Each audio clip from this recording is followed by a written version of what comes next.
నెల్లూరు నగర నూతన మేయర్గా దేవరకొండ సుజాత ఏకగ్రీవంగా ఎన్నికయ్యారు. మారిన సమీకరణాల నేపథ్యంలో పాత మేయర్ శ్రవంతి రాజీనామా చేశారు.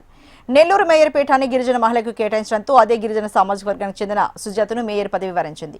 మేయర్గా దేవరకొండ సుజాత ప్రమాణ స్వీకారం చేశారు. అందరూ భాగస్వామ్యంతో నెల్లూరు కార్పొరేషన్ అభివృద్ధికి కృషి చేస్తారన్నారు మేయర్ సుజాత. జాయింట్ కలెక్టర్ మొగిలి వెంకటేశ్వర సమక్షంలో ఎన్నికల ప్రక్రియ జరిగింది. దేవరకొండ సుజాత గారిని ఈరోజు నగర కార్పొరేషన్ కౌన్సిల్ ప్రత్యేక సమావేశం ఏకగ్రీవంగా ఎన్నుకోవడం జరిగింది. దేవరకొండ సుజాత గారు గిరిజన మహిళ.